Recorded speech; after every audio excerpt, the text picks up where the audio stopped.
आज अपन पांचवा जो है लिटरेरी गैप, साहित्यिक अंतर के बारे में आज अपन पढ़ेंगे।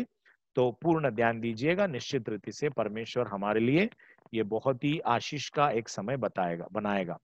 साहित्य के बारे में, जब लिटरेचर के बारे में बात करते हैं तो उसमें प्रथम चीज आपको ध्यान में रखना है साहित्यिक शैली, लिटरेरी जेनरे करके उसको कहते हैं, या साधारण भाषा में अपन उसको लिटरेरी स्टाइल ऐसा कह सकते हैं। लिटरेरी स्टाइल का मतलब क्या होता है, यहाँ पे चित्र में भी मैं जानबूझ के चित्र रखा कि पवित्र शास्त्र जो है वो एक प्रकार की साहित्य या साहित्यिक शैली में नहीं लिखा हुआ है। It is not one literary genre, several literary genre, बहुत प्रकार के साहित्यिक शैलियों में पवित्र शास्त्र लिखा हुआ है। और ये भी बात आपको बार बार स्मरण रखना जरूरी है कि पवित्र शास्त्र एक किताब नहीं है, एक पुस्तक नहीं है, वो एक पुस्तक का संग्रह है। It is a collection of books.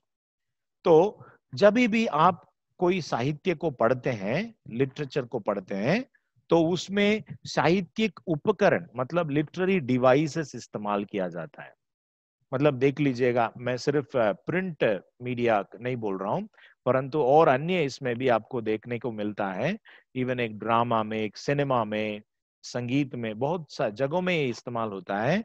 उसका अनेक प्रकार की लिटरेरी डिवाइसेस इस्तेमाल किया जाता है। कॉमन बातें मैं आपको कुछ बताऊंगा, बाद में मैं बहुत ही टेक्निकल विषय पे मैं जाऊंगा। जैसे कि कॉमेडी, हंसी मजाक, एक मूवी में, एक सीरियल में आप देखेंगे तो कुछ एक सीन्स रहता है जहां पर लोगों को हंसाने का उनका उद्देश्य रहता है। असली में वो घटना वैसा नहीं रहने के बावजूद उसको तैयार किया जाता है, क्योंकि वो अपनी ऑडियंस, जो ग्राहक है, उसको अपनी ओर आकर्षित करने के लिए। तो हर एक लिटरेचर का, साहित्य को बनाने वाला लेखक के मन में भी यही रहता है। कोई भी लेखक ऐसा नहीं सोचता है कि मेरे किताब की 2 लाइन पढ़ने के बाद मेरे किताब को फेंक देना चाहिए। लोग ये सोचकर ही बनाते हैं कि उसको मतलब पूरा पढ़ना चाहिए। उनके अंदर एक आकर्षण निर्माण करने के लिए वो कोशिश करते हैं। सो अभी अपन कुछ टेक्निकल विषय, इसमें बहुत सारे हैं जो English literature, Marathi, Hindi literature पढ़ते हैं। आपको ये बात मैं बोल रहा हूँ, आपको 100% समझ में आता है। जो लोग अपने स्कूल कॉलेजेस में ठीक से ग्रामर नहीं पढ़े, व्याकरण नहीं पढ़े, आपके लिए ये बिल्कुल नया ही रहेगा। ठीक है, ध्यान दीजिए। अलूजन, इट्स अ लिटरेरी डिवाइस। अलूजन का अर्थ है संकेत करना।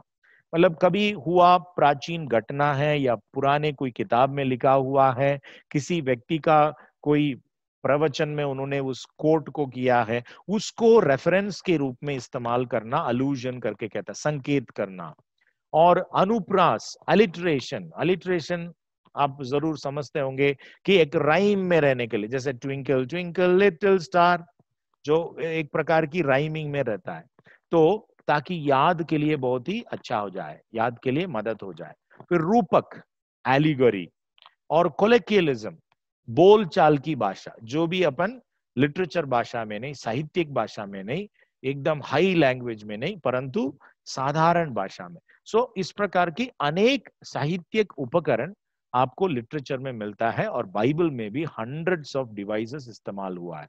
इस प्रकार के कई जो साहित्यिक उपकरण इस्तेमाल करके इन किताबों को इन लेखकों ने बनाया है। फिर से याद दिलाता हूं, बाइबल एक लाइब्रेरी है, पुस्तकालय है। या आपको पुस्तकालय बोलने के लिए या समझने के लिए तकलीफ जाता है, पुस्तक का संग्रह है। It's a collection of books. वो एक किताब नहीं है, एक बुक नहीं है। पवित्र शास्त्र एक बुक नहीं है, कलेक्शन ऑफ बुक्स। और हमारे बाइबल में 66 किताबें उपलब्ध है। कुछ किसी किसी कलीसिया में, किसी किसी संस्थाओं में कुछ किताबें ज्यादा रहता है। जैसा कि रोमन कैथोलिक कलीसिया में आपको 72 बुक्स रहता है, 72 किताबें रहती है। ठीक है, अभी अपन इन किताब में जो भी हमारे पास में उपलब्ध है 66 किताबों को कैसे कैटेगराइज कर सकते हैं, मतलब उसकी जो जेनरी क्या है, उसका स्टाइल क्या है, व्हाट इज द जेनरी, उसका जो साहित्यिक शैली क्या है। जनरल कैटेगरी में ये 5 किताबों को व्यवस्था के अंतर्गत आप उसको रखा हुआ आपको मिलता है, बाइबल में भी आपको मिलता है। प्रभु यीशु कहते हैं कि मूसा के व्यवस्था, मतलब मूसा की व्यवस्था करके प्रभु यीशु जब बोल रहे हैं तो 5 किताबों के बारे में बता रहे हैं, उत्पत्ति, निर्गमन, लेवीय व्यवस्था, गिनती और व्यवस्था विवरण, सो बुक्स ऑफ लॉ। परंतु आप उत्पत्ति को पढ़ते समय या गिनती को पढ़ते समय ऐसा नहीं लगता है कि इवन निर्गमन के भी कुछ भाग जो है ऐतिहासिक भाग है, आपको लगता है कि नहीं ये तो हिस्ट्री जैसा लग रहा है, एक स्टोरी जैसे लग रही है, ये कहाँ व्यवस्था है, कॉन्स्टिट्यूशन जैसा थोड़ी लग रहा है, यहाँ पे कहाँ नियम दिख रहा है। लेवीय व्यवस्था में आपको व्यवस्था दिखता है, लॉ दिखती है, निर्गमन के कुछ सेकंड पार्ट जो है उसमें भी आपको लॉ मिलता है, परंतु उत्पत्ति में या गिनती में आपको नहीं मिलता। और व्यवस्था विवरण, व्यवस्था को ही विवरित रूप में कमेंट्री के साथ में दिया जा रहा है। ओके, तो ये ब्रॉड कैटेगरी में लॉ में आता है, व्यवस्था के अंतर्गत है, परंतु जब उसको अपन नजदीक से जाके देखेंगे, इसका एक स्पेशल स्टाइल है, उसको कहते हैं पुराना नियम के कथन या कहानी, ओल्ड टेस्टामेंट नैरेटिव। और नैरेटिव करके क्यों कहते हैं, क्योंकि कथावाचक एक नरेटर रहता है। अभी नरेटर कौन है करके मैं अभी आपको समझाऊंगा।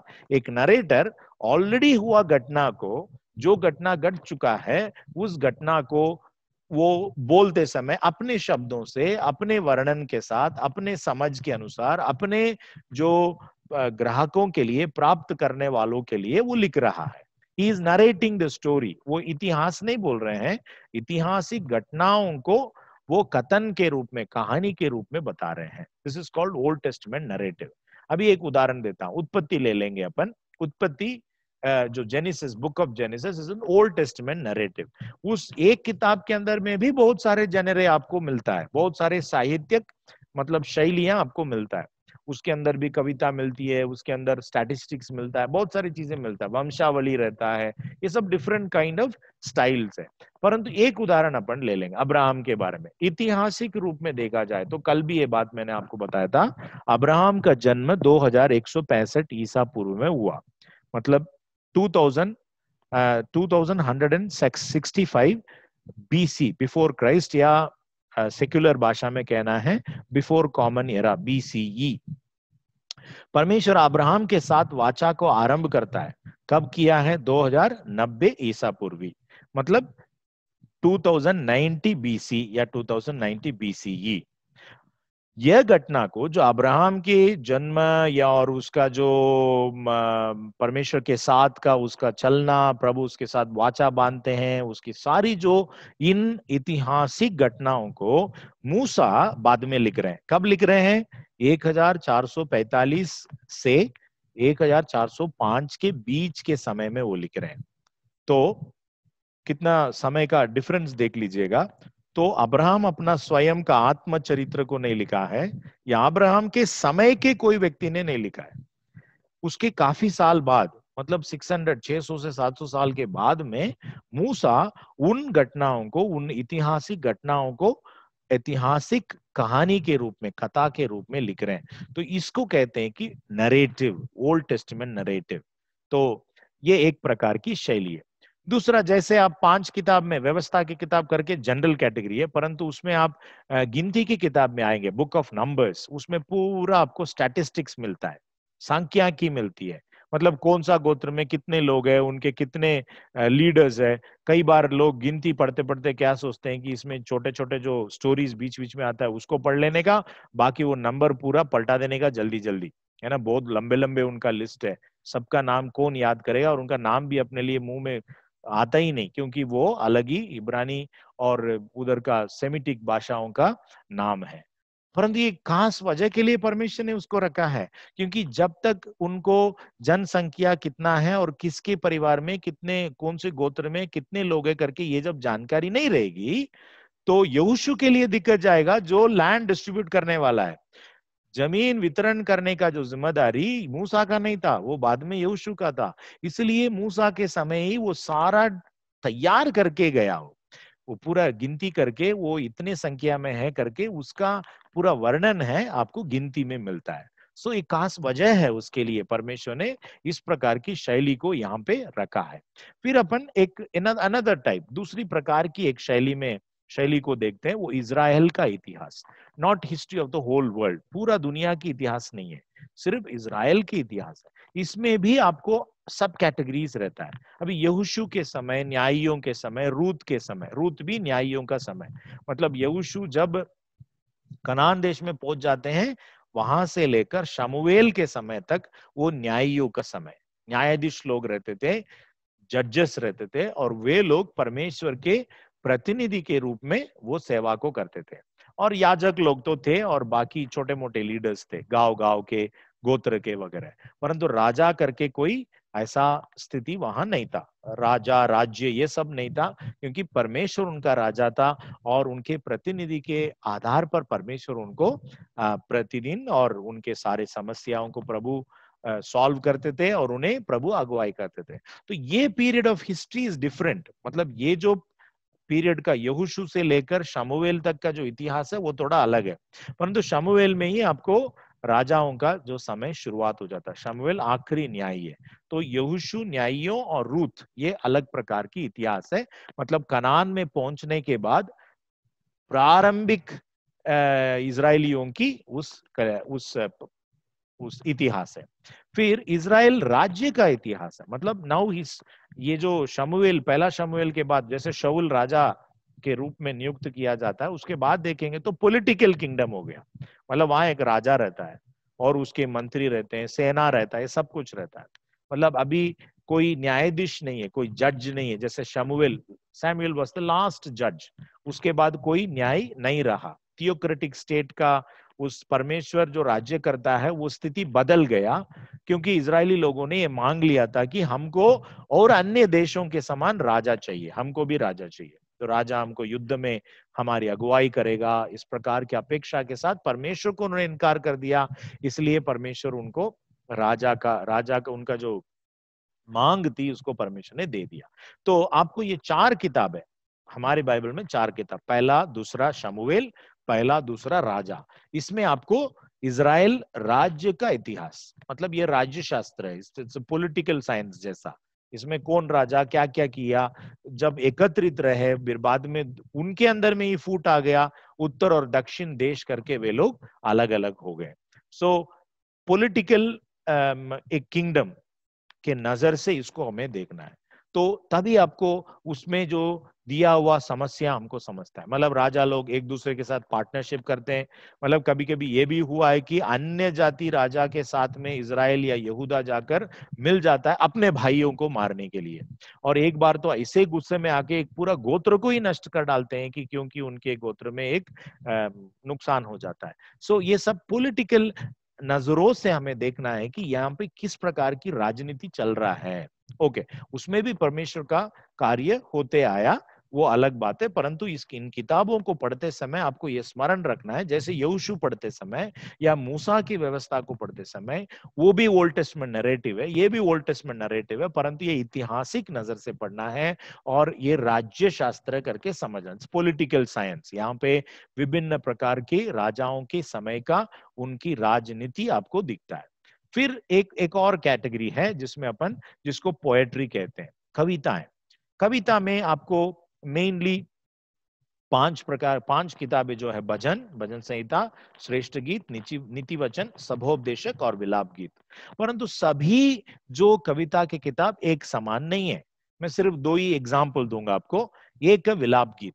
विलाप गीत का जो इंटेंस, मतलब जो इमोशनल इंटेंस, भावनात्मा जो रहता है वहां पे, भावनात्मक रूप में वो अपने आप को वहां प्रकट करता है, उन शब्दों को आप पढ़कर देखिए, वो लिटरली आपको विलाप दिखती है। परंतु श्रेष्ठ गीत विलाप गीत के समान नहीं, या भजनों के जो भजन संहिताओं के समान नहीं, प्रार्थना नहीं है वो, या स्तुति आराधना नहीं है, परमेश्वर का वार्तालाप नहीं है, परमेश्वर साथ जो वार्तालाप करते हैं वो नहीं है, ये प्रेम गीत है, इट्स अ लव सॉन्ग। सो दोनों में आपको डिफरेंस पहले से ही समझ रखकर पढ़ना है। एक विलाप गीत है, विलाप वहां किस काम के लिए किया जा रहा है, कौन विलाप कर रहा है, परमेश्वर का हृदय वहां पर किस रीति से प्रकट हो रहा है, कौन से भविष्यवक्ता है वो सब कर रहा है, उसको परमेश्वर कैसे बुलाया, ये सारी पृष्ठभूमि को हम समझकर जब पढ़ते हैं वो हमको समझ में आता है। बट श्रेष्ठ गीत अलग मकसद के लिए लिखा हुआ है और वो प्रेम गीत है, इसलिए वहां पर बहुत सारे अलंकारिक शब्द रहता है, उसका लिटरल मीनिंग हमें लेना नहीं। उसका असली जो शब्द जो है, उस शब्दों का अर्थ अपन सीधे रीति से स्वीकार नहीं करना है। ऐसे लेंगे तो बहुत ही ऑकवर्ड हो जाता है, क्योंकि ये अलंकारिक शब्दों में बनाया हुआ कविता है। ओके, उसके बाद एक और पार्ट है, मतलब कविता के किताब में ही एक सब कैटेगरी है जो तत्व ज्ञान है, फिलॉसफी, जिसमें आपको नीति वचन और सभोपदेशक मिलता है। सभोपदेशक को पढ़ते समय आपको लगता है बार बार ये वाक्य आता है कि सब कुछ व्यर्थ है। तो वो अकेले एक वचन को बाहर निकालकर हमें नहीं करना है कि इंसान का जीवन व्यर्थ है, इसलिए कोई मतलब नहीं है, कुछ भी करो मत करो, कुछ भी फर्क नहीं करता। आखिर में जैसा सबोपदेशक का जो प्रचारक बोलता है कि जैसे एक अधर्मी और पापी व्यक्ति मरता है, वैसा एक धर्मी जन का भी मृत्यु रहता है, कोई फर्क नहीं है, दोनों गड्ढे में ही जाते हैं। तो उन वचनों को लेकर हमें एक कंक्लूजन में, कंक्लूसिव एक सारांश को लेकर नहीं बोलना है कि देखो बाइबल में यही लिखा हुआ है। ये तत्व ज्ञान है। अनेक लोगों की जो ज्ञान उस समय के लोगों को, और खास करके सुलेमान ने कई लोगों से जो प्राप्त किया, खुद परमेश्वर ने उसको दिया हुआ ज्ञान, इन सारे ज्ञान की बातों को तत्व ज्ञान के रूप में, फिलॉसफी के रूप में उसने उसको क्रमानुसार कंपाइल किया है। तो उसको पढ़ने के लिए आपको कुछ मतलब एक तरीका है, उसके अनुसार ही हमें पढ़ना है, तभी ये सबोपदेशक नीति वचन वगैरह हमको समझता है। अभी भविष्य वक्ताओं की किताब की तरफ आ जाए, इट्स अनदर जेनरे, ये दूसरे तीसरे प्रकार की जेनरे है, मतलब साहित्यिक शैली है जो आपको भविष्यवाणियों के रूप में मिलता है। भविष्यवाणी भविष्य वक्ताओं की किताब को अब दो भाग में भागित कर सकते हैं। एक है प्रमुख भविष्यवक्ता है। प्रमुख का मतलब है कि वो, उसका जो भविष्यवाणी ज्यादा है, मतलब ज्यादा पेजेस है इसलिए प्रमुख है, अदरवाइज बड़े छोटे करके कुछ नहीं है। इनमें चार महत्वपूर्ण भविष्यवक्ताएं, एक है यशायाह, यिर्मयाह, एजेकिएल और दानियल, ये चार प्रमुख भविष्यवक्ता हैं। और कुछ भविष्यवक्ताएं ऐसे भी हैं जिनके नाम पर कोई किताब ही नहीं है, profits who don't have books on their names. उदाहरण एलिया है, एलिशा है, नातान है, गाद है, बहुत सारे ऐसी जो पुराना नियम के भविष्यवक्ताएं थे, जिनके बारे में थोड़ा सा आपको जानकारी मिलता है, कुछ ऐतिहासिक किताब में ही मिलता है। परंतु ये जो किताबें अपन जो बोल रहे हैं, वो खास उस व्यक्ति के नाम पर ही वो भविष्यवाणी पहचान करके दिया गया है। फिर माइनर प्रॉफिट्स, छोटे भविष्यवक्ता हैं, उबदिया, योवेल, योना, आमोस, होशे, मीका, नाहूम, सपनिया, अबकुक, हगाई, जकरिया और मलाकी। तो ये क्रोनोलॉजिकल ऑर्डर पे है। तो आप इस बात को ध्यान रखिएगा, ये छोटे भविष्यवाणी इसलिए नहीं है कि वो उम्र में छोटे या उनका सेवा छोटा है, नहीं, वो लिखने उनका जो भविष्यवाणियां छोटा है, इसीलिए उनको छोटे भविष्यवाणियों के रूप में रखा हुआ है। और ये 12 छोटे भविष्यवाणियों को इजरायली लोग अपनी किताब में, मतलब उनके लिए केवल पुराना नियम है, तानाक में वो क्या करते हैं, एक किताब के रूप में ले लेते हैं। 12 books is considered as one book, एक किताब के रूप में स्वीकार करते हैं। ठीक है, प्रत्येक भविष्यवक्ता को आप देखते समय में वहां का जो उद्देश्य, उस व्यक्ति के पीछे का पृष्ठभूमि, परमेश्वर के द्वारा किन के लिए संदेश भेजा गया। उदाहरण मैं आपको बताता हूं, ओबदिया बहुत ही छोटा सा एक भविष्यवक्ता है, भविष्यवाणी की किताब है, और उसमें क्या कहता है, ईदोम के विरोध में परमेश्वर उसके उसके ऊपर न्याय कर रहा है। ईदोम कौन है? ईदोम एसा है, मतलब याकूब का जो भाई था वो एसाव है। एसाव का दूसरा नाम ईदोम है, मतलब उनका कजिन, इजराइल के जो भाई लोग हैं। ईदोम के विरोध में परमेश्वर का न्याय को घोषित करता है। क्यों? यरूशलेम के विरोध में वो लोग क्या कर दिए, बाबिलोनी लोगों के साथ, मतलब दुश्मनों के साथ में मिल के आकर यरूशलेम के ऊपर हमला करने के लिए उन्होंने कोशिश किया। इसलिए परमेश्वर इदोम के ऊपर न्याय को घोषित करता है। योना हम सभी को पता है, योना इजरायली के लिए नहीं है, वो असूर मतलब अजीरियन किंगडम में, और खास करके उनका जो राजधानी था निन्वे, उस निन्वे नगर के लोगों को उस संदेश के साथ परमेश्वर ने योना को भेजा था। तो वो इस प्रकार प्रत्येक भविष्यवक्ताओं का एक उद्देश्य रहता है, उनका टारगेट ऑडियंस था। सो उन बातों को हमें स्मरण करना है। ठीक है, बाइबल के आखिरी में, मतलब क्रोनोलॉजिकली ऐतिहासिक रूप में देखा जाए तो, मतलब जो बंधुआई में गए थे तब कुछ किताबें लिखा हुआ था, और उन किताबों में से 3 बहुत महत्वपूर्ण है, नेहमिया, एजरा और एस्तर। ये 3 किताबों का जो ऐतिहासिक काल देखिए चित्र में आपको मिलता है। फारस का राजा कुस्रू था, साइरस, इंग्लिश में साइरस। तो ये राजा के समय में आपको क्या मिलता है, किसके बारे में पढ़ते हैं आप, एजरा के पहला 6 अध्याय में, जिसमें आप जरुब्बाबेल करके एक व्यक्ति को पढ़ते हैं, ऐतिहासिक पुरुष है जिसने उस मंदिर को फिर से बनाने के लिए नेतृत्व करता है। और वहां के जो भविष्यवक्ताओं के बारे में आप जानना चाहेंगे, हागाई और जकरिया, ये दोनों उस समय के भविष्यवक्ता हैं। फिर मादी का राजा दारा, ये दानिएल के समय का है ना, डेरियस द किंग ऑफ मीड्स करके अपन पढ़ते हैं। फिर एस्तर के समय आपको पता है, एस्तर की किताब जो है जर्सस करके आता, फारसी और मादी का राजा श्रेष, और अर्टाजर्सस, अर्थशस्त्र करके जो है वो फारस का राजा। बेसिकली ये सब पर्शियन किंगडम है, फारसी देश है। अभी की भाषा में यदि बोलना है, अभी के समझ में, ईरान, ईरान जो अभी है, ईरान और पाटली इराक, ये जो जगह है तब का पर्शिया है। तो यहाँ पे बहुत बड़े बड़े साम्राज्य रह चुका है। तो वो 4 राजाओं के समय में अलग अलग दासों को परमेश्वर ने उपयोग किया, और उसमें 3 किताबें लिखी हुई है, नेहमिया, एजरा और एस्तर। ठीक है, उसके बाद इजराइल की ऐतिहासिक सारांश, हिस्टोरिकल समरी। देखिए आप राजाओं की किताब और शमूएल में पढ़ते, कुछ कुछ घटना आपको सेम इतिहास में भी मिलता है, क्रॉनिकल्स में भी मिलता है, परंतु उसका कुछ नंबर में डिफरेंस आता है, कुछ उसका जो विवरण में आगे पीछे रहता है, आपको लगता है कि किसी ने इधर गलती कर दिया। वैसा नहीं है प्रियो, वो ऐतिहासिक सारांश है, इट्स अ समरी है। सो कुछ चीजें वहां पे किसी उद्देश्य के लिए लिखा हुआ है। कौन सा उद्देश्य है वो किताब पढ़ते समय में मैं आपको बताऊंगा। पहला और दूसरा इतिहास, इजराइल का ऐतिहासिक सारांश। अभी नया नियम में आ जाएंगे। मत्ती, मरकुस, लूका, ये 3 मिलाकर पढ़ने वाला सुसमाचार की किताब है। सुसमाचार का मतलब क्या है, यीशु की जीवन और उसकी सेवकाई। इसको अंग्रेजी में सिनॉप्टिक गॉस्पेल्स कहते हैं, हिंदी में अपन संयुक्त सुसमाचार करके कहते हैं। और यूहन्ना अकेला थोड़ा सा ये तीनों में से हटके हैं, परंतु यीशु मसीह के 4 चेहरे को यहाँ पे वो दिखाते हैं। इसलिए यहाँ पे चेहरे दिया हुआ है, एक सिंह का और एक मनुष्य का, एक बैल का और उकाब का, lion, man, bull, ox and eagle.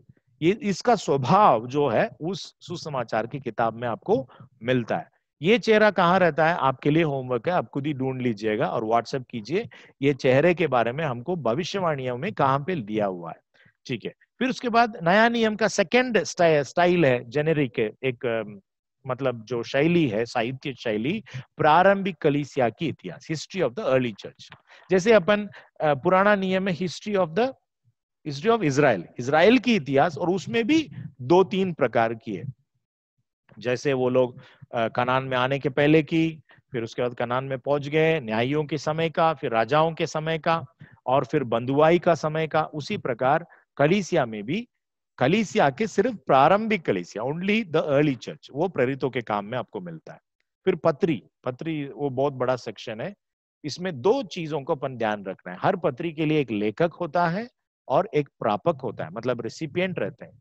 किसी व्यक्ति के लिए वो लिखा जा रहा है, किसी समूह के लिए दिया जा रहा है। पहला व्यक्ति है उसमें पौलुस। सो इसमें एक रेफरेंस के लिए दिया हूं, बिजनेस लेटर अलग रहता है, फ्रेंडली लेटर या पर्सनल लेटर अलग रहता है। अभी भी अपन मॉडर्न लेटर राइटिंग में ये बात अपन समझते हैं।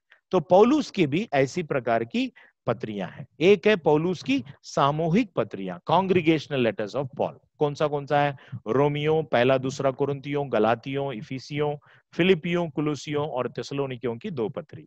ये सब कांग्रीगेशनल लेटर्स, एक जन समूह के लिए, कलीसिया के लिए लिखा हुआ है। मैं उदाहरण देता हूं, रोमियो 1:1 देख लीजिएगा, पौलुस की ओर से, जो मसीह यीशु का दास है और प्रेरित होने के लिए बुलाया गया है, परमेश्वर के उस सुसमाचार के लिए अलग किया गया है। 7वां पद, उन सबके नाम जो रोम में हैं। मतलब पौलुस लिख रहे हैं, जो उसका लेखक और प्रापक कौन है, उसका रोम नगर के विश्वासी, परमेश्वर के प्यारे हैं और पवित्र होने के लिए बुलाए गए हैं। और पौलुस की व्यक्तिगत पत्र भी है, पर्सनल लेटर। सो सामूहिक पत्र का डिजाइन, उसका जो फॉर्मेट अलग है और व्यक्तिगत पत्र का अलग है। पहला दूसरे तीमुथियुस, तीतुस और फिलमोन, ये 4 जो पत्रियां हैं प्रेरित पौलुस का व्यक्तिगत पत्रियां हैं, तो व्यक्तिगत मकसद के साथ में वो लिख रहे हैं, इसे हमें समझना बहुत जरूरी है। ओके, उसके बाद में व्यक्तिगत पत्र के लिए एक उदाहरण पहला तीमुथियुस पहला अध्याय की पहला वचन पौलुस की ओर से, जो हमारे उद्धारकर्ता परमेश्वर और हमारी आशा स्थान मसीह यीशु के आज्ञा से मसीह यीशु का प्रेरित है, तीमुथियुस के नाम जो विश्वास में मेरा सच्चा पुत्र है। मतलब इसमें से आपको पर्सनल टर्म आ गया, my believed child in faith, मतलब तीमुथियुस उनके लिए एक बच्चा है, उनका पुत्र है पौलुस की ओर से तीमुथियुस के नाम पर। तो ये व्यक्तिगत पत्र है। फिर सामान्य पत्र में कौन सी आता है? सामान्य पत्र पत्रियां करके क्यों कहते हैं? क्योंकि इसमें अनेक प्रकार के जो लेखक है, इब्रानियों के नाम पर याकूब की पत्री, पतरस की 2 पत्रियां, यूहन्ना की 3 पत्री और आखिरी वाला यहूदा की पत्री। याकूब का एक उदाहरण पढ़ लेंगे अपन। परमेश्वर की ओर प्रभु यीशु मसीह के दास याकूब की ओर से उन 12 गोत्रों को जो तितर बितर होकर रहते हैं नमस्कार पहुंचे। तो लेखक कौन है? याकूब। प्रापक कौन है? रेसिपिएंट कौन है? 12 गोत्र के जो लोग जो तितर बितर होकर है, scattered Jews all over Asia minor and other places. Okay, उसके बाद आखिरी किताब जो है, इसको एपोक्लिप्टिक लिटरेचर, अपोक्लिप्स बोले तो सर्वनाश, सब कुछ नाश होने वाला है, या अंत के दिन, अंत में होने वाली घटनाएं। प्रकाशित वाक्य जो है, ये सर्वनाश के बारे में या अंत के दिनों के बारे में वर्णन किया गया किताब है। इसके एक वाक्य देख लीजिए, कौन किसके लिए लिख रहा है? यूहन्ना की ओर से और आसिया की 7 कलीसियाओं के नाम। तो प्रकाशित वाक्य किन के लिए लिखा गया है? आसिया के 7 कलीसियाओं के नाम पर लिखा हुआ है। तो ये बातों को अपन हर वक्त समझना है प्रयोग। देखिए, वचन के साथ मैं समाप्त करना चाहता हूं। भजन 119 148, मेरी आंखें रात की एक एक पहर से पहले खुल गई कि मैं तेरे वचन पर ध्यान करूं। परमेश्वर ये सारी सुविधाएं, ये सारे सामग्री, सारे जो साहित्य को प्रभु क्यों हमारे लिए प्रदान करते हैं?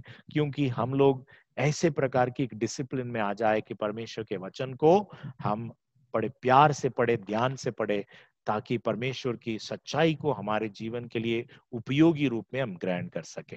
प्रार्थना करेंगे।